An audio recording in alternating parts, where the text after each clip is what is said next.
Highland Copper Company employees, along with geologists, engineers, and other specialists, all gathered near the south edge entrance sign to the Porcupine Mountains to explain restoration efforts. As ABC 10 highlighted in February, Highland Copper followed strict guidelines set by DNR while on park grounds. A major rule was to stop the project when temperatures started to rise, ensuring the ground was frozen, minimizing impact. According to DNR and Highland Copper, no damage was done while drilling inside the park. The problems occurred along the drill area by County Road 591. We're here today is to really demonstrate, yes, one makes mistakes, but one is willing to repair them properly. And we go to the full extent of the rehabilitation here required by DEQ.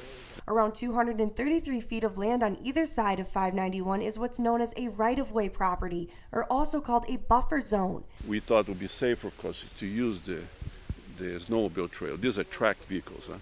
The problem with tracked vehicles, they churn the ground a lot. Hence all the muddy they created by driving up and down the snowmobile trail. So, but in a sense, we're avoiding traffic on the road and we created a problem here. We avoid a safety issue, we create an environmental issue. 10 holes were to be drilled along this stretch of land, and although only 6 were completed, the company still didn't leave fast enough, causing erosion from tracked vehicles on the snowmobile trails. I'm right by Gypsy Creek, and as you can see right here behind me, this is an effort to stop erosion. Now, when specialists came out, they found out some areas affected were wetland, which is what the pink flag represents right there. Now, overall, a total of 1.9 acres of wetland patches were affected. We're just not trying to make excuses here. It's a complex technical definition, what is wetland.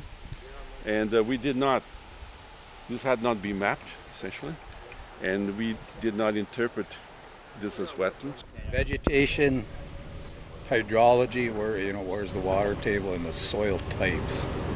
You have to pass all 3 of those tests, and the Army Corps of Engineers has a manual they published quite a number of years ago because this was poorly defined, even as little as 20 years ago. Now, all efforts for rehabilitation are being conducted by specialists to ensure no trace is left behind. Currently, the 4 holes left incomplete will be filled with concrete come winter. What we've been told by DNR is that they were happy the way we drilled when we were inside the park. We left the park at the right time. Okay? We just stayed too long here drilling along the right-of-way. Until the snowfall, Highland Copper is continuing exploratory drilling on company property, also known as Section 6. The minerals taken from the earth are 1.3 billion years old. I'm Lauren Lee reporting from ABC 10 in the CW5.